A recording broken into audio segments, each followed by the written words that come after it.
Que se passe-t-il au Moyen-Orient? Quelque chose explose. La dernière fois que nous avons parlé, c'était totalement différent. En ce moment, des changements radicaux se produisent au Moyen-Orient. Les dernières nouvelles indiquent que Donald Trump veut d'une certaine manière se retrancher en Iran. Il parle de l'île de Ark, dans le sud de l'Iran, envoyer des troupes, des marines là-bas, vous savez, pour envahir l'Iran. Jusqu'à présent, d'après ce que nous avons entendu d'eux, ils ont tout détruit. La marine, l'armée de l'air, le système de défense aérienne. Quelle est votre compréhension de ce qui se passe actuellement sur le champ de bataille et de toute la dynamique politique et militaire?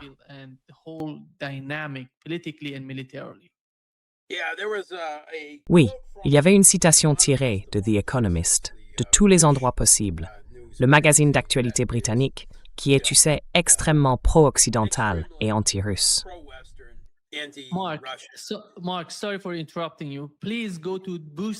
Marc, désolé de t'interrompre. Va sur boosty.to, @therealpolitik. C'est la page de Marc et il y publie beaucoup de choses. Tu y trouveras plein d'informations et je suis sûr que ça te plaira. Vas-y Marc, désolé de t'avoir interrompu.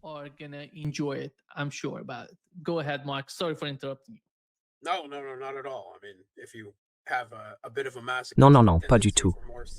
Je veux dire, si tu as une légère tendance masochiste pour plus de cynisme, de fatalisme et de réalisme, alors vas-y. Donc oui, The Economist a publié une citation la semaine dernière. Elle venait de l'un de leurs journalistes qui commentait sur X. Et il a dit, oui, il est évidemment vrai que les États-Unis ont détruit 100% des capacités militaires de l'Iran.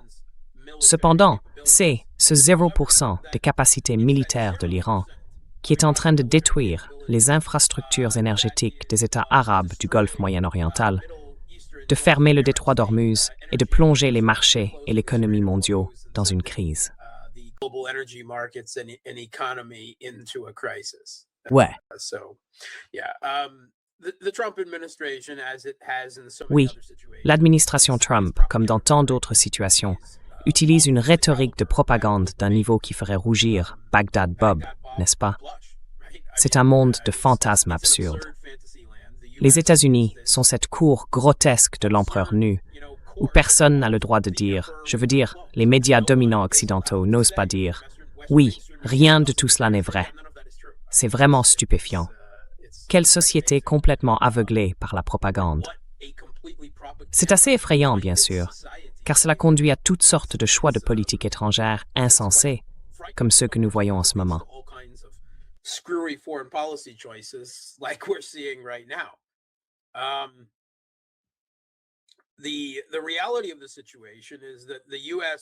La réalité de la situation, c'est que les États-Unis et Israël pensaient qu'ils allaient réussir à provoquer un changement de régime, probablement en quelques jours, n'est-ce pas?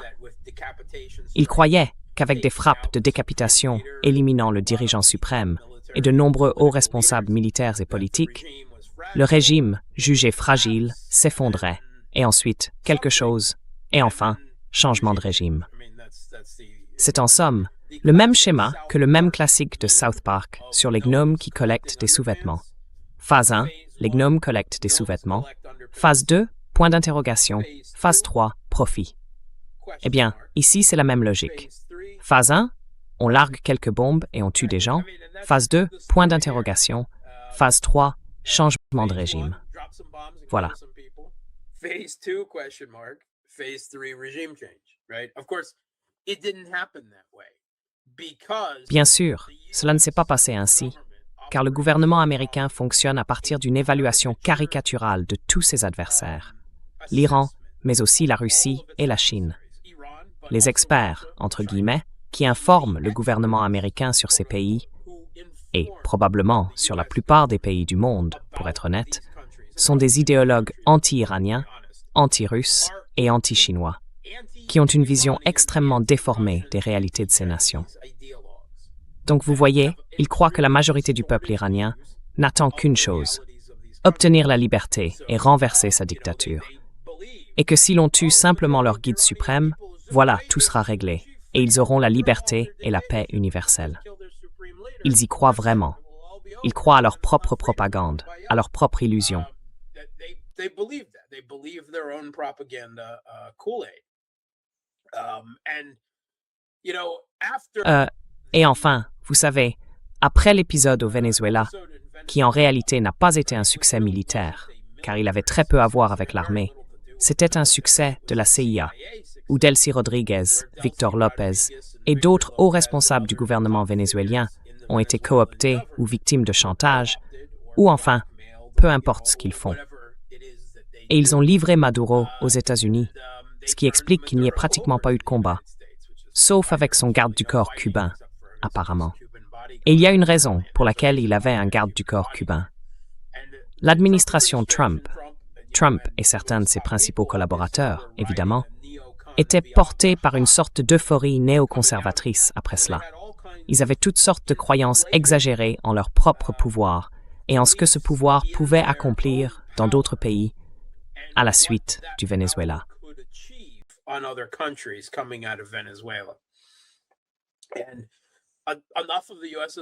Et un nombre suffisant de hauts responsables militaires américains, y compris le président des chefs d'état-major interarmés, Dan Kine, ont tenté de les avertir que cela ne serait probablement pas si simple, que ce serait difficile et que les choses ne se passeraient sans doute pas ainsi. L'évaluation des renseignements de la CIA allait dans le même sens. Le régime ne tomberait probablement pas. Le corps des gardiens de la révolution islamique deviendrait simplement plus enraciné et plus puissant. Et vous savez, c'est exactement ce que nous avons constaté. Ils voulaient croire le contraire.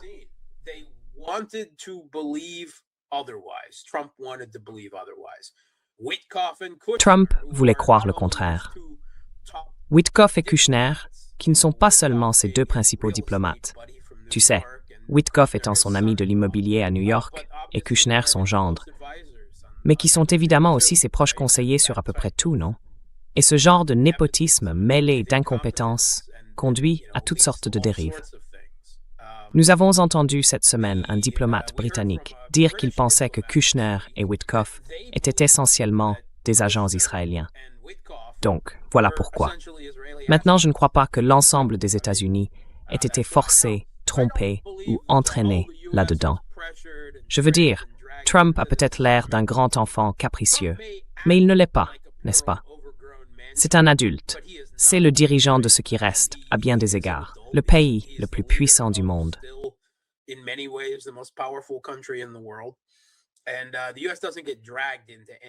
Et les États-Unis ne se font pas entraîner dans quoi que ce soit. Ce sont les États-Unis qui entraînent les autres. Cela ne revient donc pas à absoudre Trump de toute responsabilité dans ce qui s'est passé. Mais le changement de régime n'a pas eu lieu, même après la mort du guide suprême, du chef des gardiens de la Révolution, du ministre de la Défense et de nombreux autres.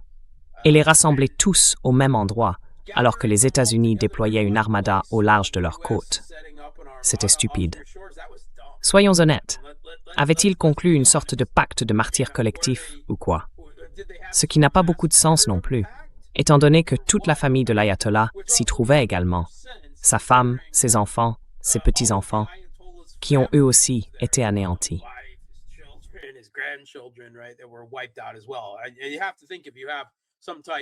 Et il faut se dire que si l'on a une sorte de désir de mort de martyr chiite, cela n'implique probablement pas d'emporter avec soi ses enfants, ses petits-enfants et sa femme. Donc vous voyez pourquoi ils ont pensé pouvoir tenir cette réunion. Je n'en sais rien.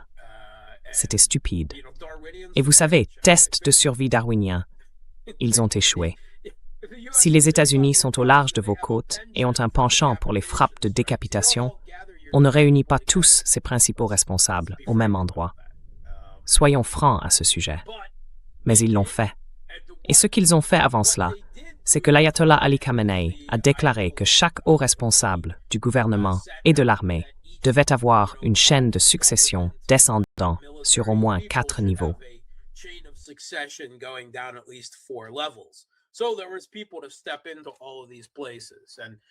Il y avait donc des personnes prêtes à occuper toutes ces fonctions. Et tandis que les États-Unis et Israël pensaient évidemment que tout s'effondrerait, il semble au contraire que les choses fonctionnent peut-être un peu mieux sans certaines de ces personnes aux postes les plus élevés. Ils sont passés automatiquement en mode de défense en mosaïque, déléguant le pouvoir à différents commandements régionaux, tous opérant avec très peu, voire aucune supervision centrale, selon des ordres préétablis et leurs propres évaluations. Des remplaçants ont immédiatement pris la place de toutes ces personnes. Pour le guide suprême, son propre fils, on se demande s'il est déjà techniquement un ayatollah, mais Mojtaba. Et lui,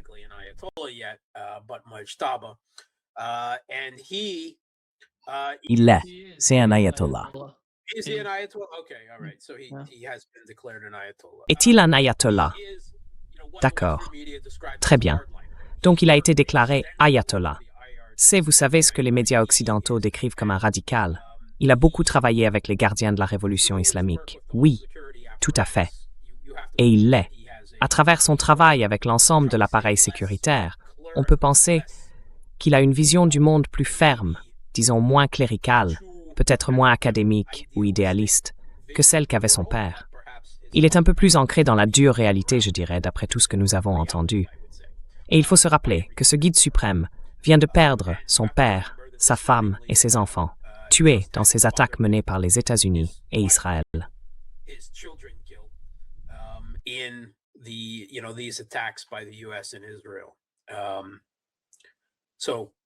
Donc, il y a là un certain ressentiment, je dirais.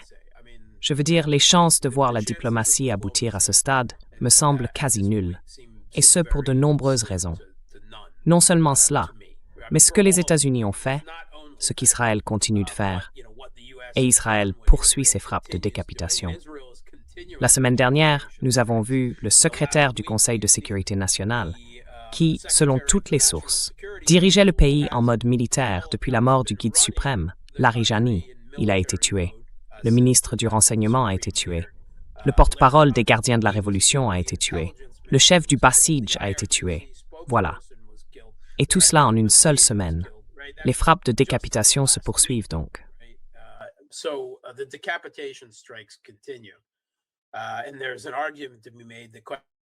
Et on peut soutenir qu'Israël est en train d'éliminer tous ceux et celles, en particulier ceux qui pourraient être considérés comme pragmatiques. Larijani, par exemple, était perçu comme au moins pragmatique, prêt à négocier, parce qu'Israël ne veut aucune négociation. Ils veulent que les États-Unis soient contraints, enfin contraintes est peut-être un mot un peu fort, mais qu'ils aillent jusqu'au bout, quel que soit ce que cela signifie. Mais, malgré toutes les affirmations selon lesquelles les défenses aériennes iraniennes auraient été complètement anéanties, que les lanceurs de missiles et les installations de drones iraniens auraient été détruits, on voit bien que ce n'est manifestement pas le cas. On en est à quoi maintenant? La 70e et quelques salves de missiles lancées depuis l'Iran. 73, à peu près. Oui. It's 71, yeah. Oui. Et en fait, ces derniers jours, ces chiffres ont augmenté. Pas de façon négligeable pour les missiles, qu'ils soient balistiques ou de croisière, mais de manière spectaculaire pour les lancements de drones. Les lancements de drones ont augmenté ces derniers jours. Donc, de toute évidence, ce n'est pas vrai. Je les ai publiés sur ma propre page, je suis sûr que beaucoup d'entre vous les ont vus. Ces installations souterraines renforcées, eh bien, pas seulement des trous dans le sol, mais des infrastructures souterraines très sophistiquées. L'Iran savait que cela allait arriver. Ils le savaient. Et ils ont construit des installations souterraines renforcées pour lancer leurs missiles, leurs drones, pour stocker leurs vedettes rapides et leurs missiles de croisière anti-navires, et ainsi de suite, ce qui les rend très difficiles à cibler et à détruire. Ils en ont donc suffisamment, évidemment, pour pouvoir continuer.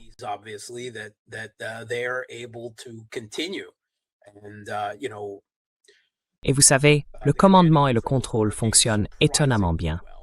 Malgré les affirmations selon lesquelles les défenses aériennes iraniennes auraient été complètement détruites, au cours des 2 derniers jours, nous avons appris qu'un F-35, ce fameux chasseur furtif, avait été touché. Il a peut-être survécu et regagné une base du Golfe, mais il a bel et bien été atteint. Et selon les Iraniens, il a été touché dans l'espace aérien iranien. Donc, de toute évidence, la défense aérienne est toujours opérationnelle. Nous sommes maintenant engagés dans cette guerre d'attrition à longue portée, après l'échec du changement de régime que nous avons constaté en juin 2025. Et c'est exactement ce que moi et d'autres dans les médias alternatifs n'avons cessé de dénoncer. La stupidité pour les États-Unis de s'impliquer dans cette guerre, car leur talon d'Achille, leur faiblesse, réside dans leur faible stock et leur taux de production extrêmement bas de munitions critiques, en particulier pour la défense aérienne.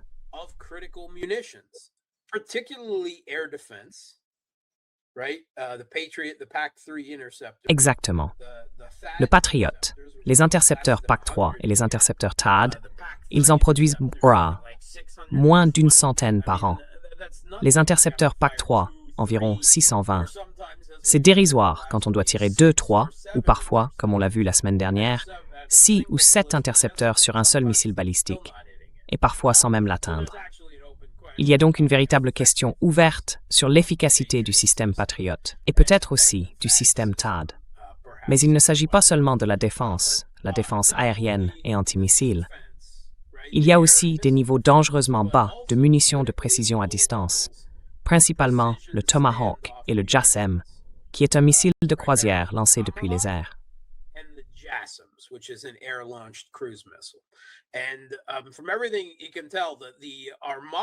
Et d'après tout ce qu'on peut en dire, l'Armada, ou plutôt la flotte, Armada est peut-être un mot un peu trop grandiloquent, la flotte que les États-Unis ont rassemblée au large des côtes iraniennes a apparemment tiré tous les Tomahawks qu'elle possédait, ou presque.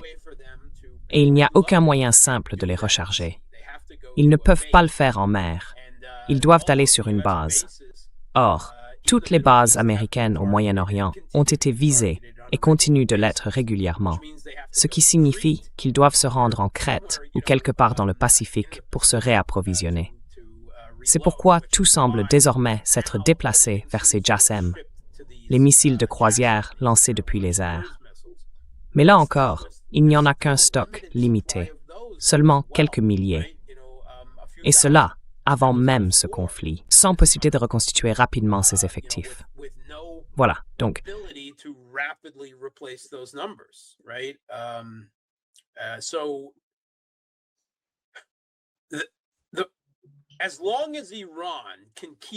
Tant que l'Iran peut continuer à tenir tête aux États-Unis, maintenir une certaine apparence de défense aérienne et les forcer à opérer en dehors de l'espace aérien iranien, de sorte qu'ils doivent utiliser ces missiles à longue portée dont ils disposent en faible quantité, c'est très avantageux pour l'Iran. Et dans l'ensemble, autant que nous puissions en juger, c'est ce qui s'est produit jusqu'à présent. Maintenant, si les États-Unis parviennent à obtenir un certain niveau de supériorité aérienne sur l'Iran, ils pourront alors passer des armes de précision à longue portée, dont ils ont un stock très limité, à des munitions, comme les JDAM, qui sont d'anciennes bombes à gravité non guidée équipées de kits de vol plané. Ils doivent se trouver à environ 40 000 nautiques pour pouvoir les lancer.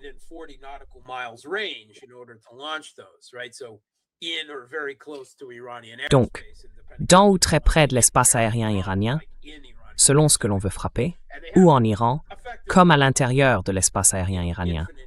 Et ils en ont effectivement un nombre quasi illimité.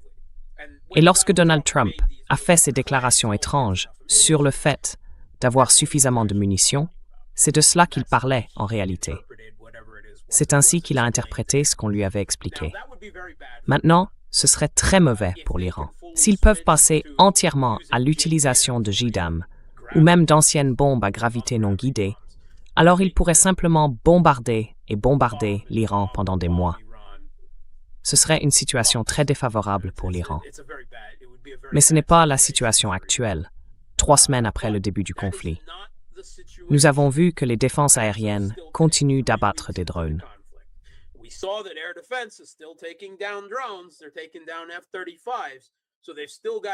Ils abattent des F-35, donc ils ont encore de quoi riposter.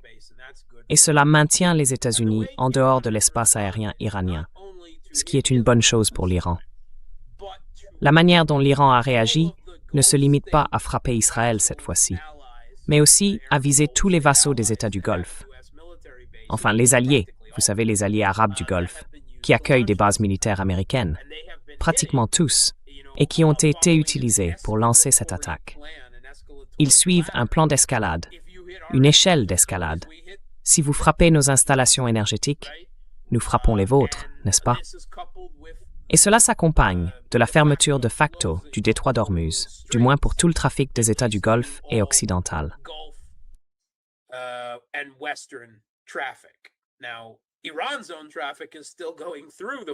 Actuellement, le propre trafic de l'Iran continue de passer par le détroit d'Ormuz.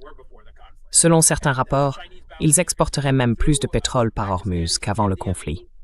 Des pétroliers à destination de la Chine y transitent, ainsi que certains Pakistanais et Indiens.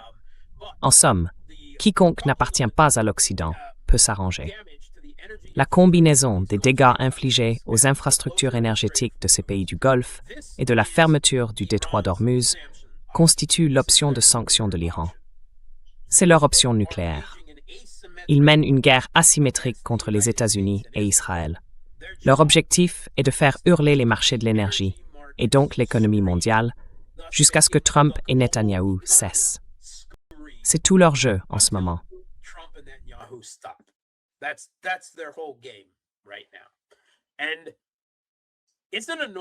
Et c'est une quantité énorme de leviers. Les États-Unis n'ont aucune capacité, n'est-ce pas, à débloquer le détroit d'Ormuz. La marine américaine. Trump a fait des commentaires à ce sujet il y a environ une semaine. « Oh, nous allons le dégager. Nous allons escorter les navires. » Et la marine a répondu « Non, nous n'allons pas le faire. » Vous voyez la longueur de ce littoral face à l'Iran pour entrer dans le détroit d'Ormuz. Nous serions frappés par des drones, des missiles de croisière anti-navires et des mines marines s'ils en posaient. N'importe quoi. Je veux dire, il y a tellement de menaces. Et la marine dit « Non, nous n'allons pas là-dedans. C'est un piège mortel. Nous avons fait des simulations de guerre là-dessus. Ça ne se termine pas bien pour nous. » Et ensuite, Trump a essayé de rallier tous ses alliés, ou prétendus alliés, le Royaume-Uni, la France, le Japon, la Corée du Sud, même la Chine. Oh, vous devez tous y aller et libérer le détroit d'Ormuz.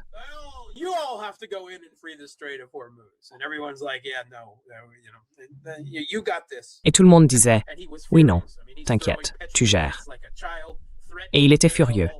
Je veux dire, il faisait des crises de colère puériles, menaçant l'OTAN, tout ça. Mais la réalité, c'est que les États-Unis ont atteint une nouvelle limite géopolitique.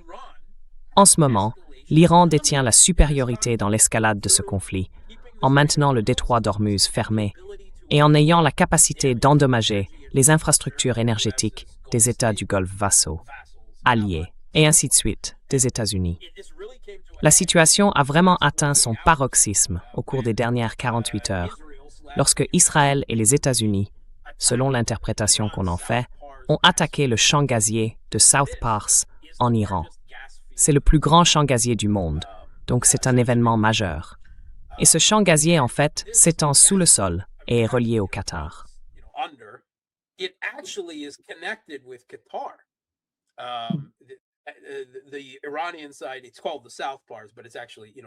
Le côté iranien l'appelle South Pars, mais il s'agit en réalité de la partie nord de ce gisement, au sud du Qatar. Et ce que l'Iran a immédiatement frappé en représailles, ce sont les installations de GNL de Ras Laffan au Qatar, où environ 17% de la capacité de liquéfaction et de raffinage du GNL du pays ont été détruits.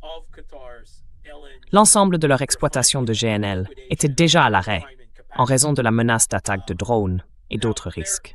Ils sont le deuxième plus grand exportateur de GNL au monde, ce qui a fait flamber les prix du gaz en Europe, ainsi que dans des pays comme la Corée du Sud et le Japon, qui en dépendent fortement. Mais cette fois, il s'agit de dégâts permanents, n'est-ce pas? On dit que les dommages sont considérables. Ce n'est pas quelque chose qu'ils peuvent simplement remplacer ou réparer du jour au lendemain.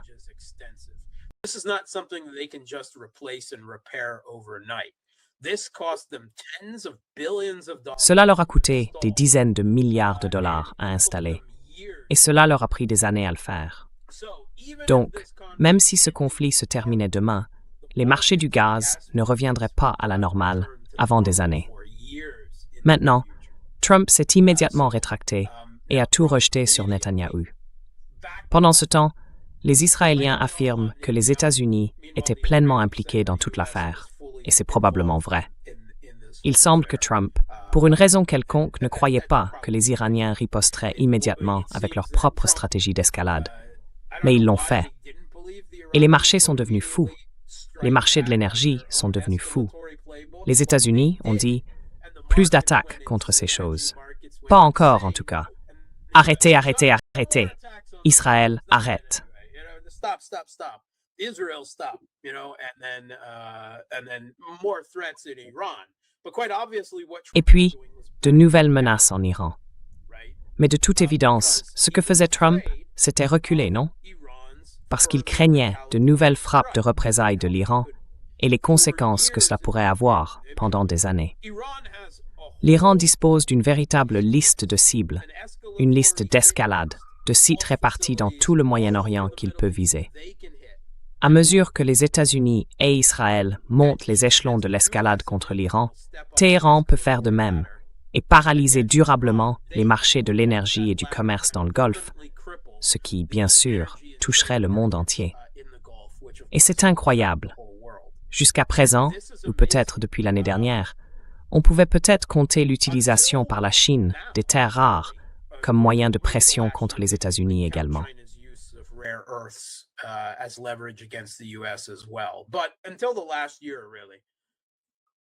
Mais jusqu'à l'année dernière, en réalité, les États-Unis occupaient cette position d'hégémon, n'est-ce pas? Ils ont utilisé leur économie et l'architecture financière mondiale qu'ils contrôlaient comme des armes contre d'autres pays, avec des sanctions, en coupant l'accès à SWIFT, toute cette guerre économique existentielle qu'ils ont menée contre la Russie. Et la Russie y a résisté, mais elle n'avait pas vraiment les moyens de riposter directement. Eh bien, l'Iran se trouve dans une situation existentielle, et lui, il en a les moyens. Il a frappé les marchés mondiaux de l'énergie, l'économie mondiale, et a à son tour instrumentalisé cette même économie mondiale contre les États-Unis. Et il a remis en question toute la relation entre ces États arabes du Golfe et les États-Unis, puisque, en principe, la présence américaine est censée leur garantir la sécurité.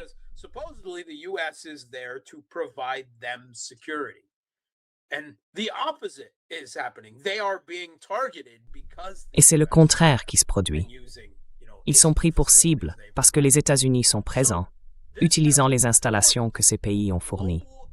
Cela a donc d'énormes conséquences économiques mondiales et potentiellement de nature à bouleverser l'ordre mondial, comme le conflit en Ukraine, mais surtout en matière d'énergie et de questions connexes, peut-être même dans une plus grande mesure. C'est incroyable. Le conflit s'est déjà étendu à l'ensemble du Moyen-Orient et au-delà. Nous avons vu des actions depuis le Sri Lanka jusqu'à la Crète. C'est jusqu'où il s'est propagé. Et au nord, depuis la mer Caspienne et la Géorgie jusqu'aux points les plus méridionaux de l'Arabie saoudite et des États du Golfe. C'est un conflit régional qui s'est étendu horizontalement à une vitesse fulgurante, impliquant de nombreux pays.